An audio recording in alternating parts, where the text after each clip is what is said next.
Salut à tous et bienvenue sur Motor Zenko. Aujourd'hui on s'attaque au best-seller de Yamaha, la MT-07 édition 2018. Alors qu'est-ce qui a changé? C'est l'objet de la vidéo, mais déjà petit rappel sur la version précédente donc qui est sortie en 2014, qui a été vendue à plus de 100 000 exemplaires. C'est pour une très bonne et très simple raison, c'est la préférée des permis A2. On a un moteur qui est absolument magnifique, il est très coupleux et assez proche finalement de la version débridée. Moteur crossplane, 75 chevaux. On a 7 mètres kg de couple, on a 7 mètres kg de couple. Vous avez vu, j'ai réussi à le caler. C'est une moto assez sobre qui fait 5 litres au 100 en moyenne. On a un empattement qui est très court, un catalogue de couleurs assez fun. Pour la partie freinage, on a 2 disques à l'avant avec des étriers 4 pistons. Pour ce qui est de la suspension, et c'est ça qui va nous intéresser aujourd'hui, elle a été modifiée. Premier changement et le plus évident, c'est la couleur du cadre. En noir, il était gris précédemment. Le catalogue des colorés a également été revu. L'optique à l'avant qui fait sensiblement penser au MT-09 d'il y a 2 ans. Les écopes ont été redessinées, ainsi que le réservoir et la selle, le but étant de gagner en confort. Les carénages à l'arrière ont été redessinés. La forme du feu arrière a été revue pour faire penser au logo MT. Ce qui me plaît sur cette moto, c'est que c'est une moto facile. Elle a beau être en permis A2, elle a quand même un petit peu de caractère. Elle n'a pas trop subi le bridage. On a un look qui est encore plus affirmé, encore plus racé. Le catalogue de couleurs est vraiment top. L'effort qui a été fait sur la suspension se ressent bien. Elle est plus homogène.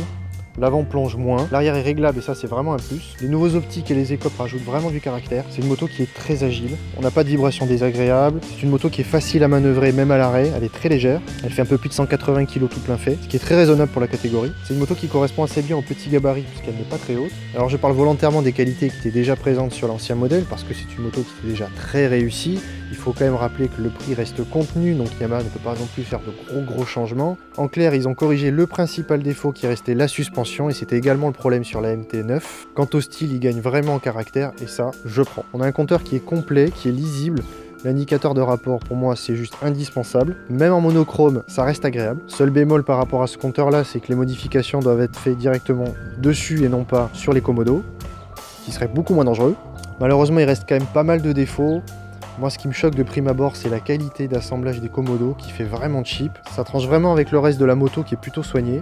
La commande de clignotant nous fait souvent klaxonner, c'est un peu bizarre. L'accès au warning est inversé, le frein arrière reste difficile à doser. Malgré le nouveau dessin de la selle, elle reste trop dure. En même temps, vu l'épaisseur, ça me paraît logique. J'appelle ça le format post-it. Le réservoir, bien que redessiné, donne une position assez particulière. On a les jambes un peu écartées. Le support de plaque qui fait office de garde-boue, malheureusement, ne protège pas de la pluie et des éclaboussures. Reste également une zone d'ombre, le prix du débridage. Il n'a jamais pu être confirmé ni par les professionnels ni par Yamaha. Tout dépend du nombre d'heures que le mécanicien va y passer dessus. Pour le duo, la selle arrière reste trop petite pour être confortable, sauf si on met qu'une fesse. Le pneu arrière, bien que très flatteur, n'apporte rien en termes de maniabilité. Il faut rappeler que c'est un 180 et comme vous pouvez le voir en arrière-plan, c'est exactement le même que ma grosse JR 1300.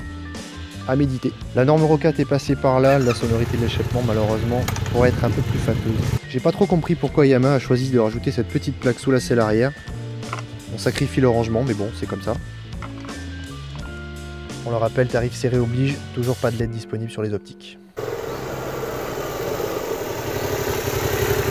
Voilà, c'est tout pour cette MT-07 édition 2018. Alors on le rappelle, effectivement, les changements sont mineurs, mais c'est normal, ça reste une excellente moto. Pour ce qui est des tarifs, on constate une légère augmentation d'une centaine d'euros par rapport à l'édition 2017. Seul regret pour ma part, c'est qu'entre 2014 et 2018, on a à peu près 1300 € d'écart.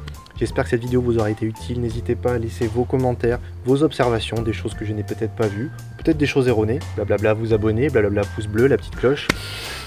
Merci à tous et à bientôt sur Motor Zenko.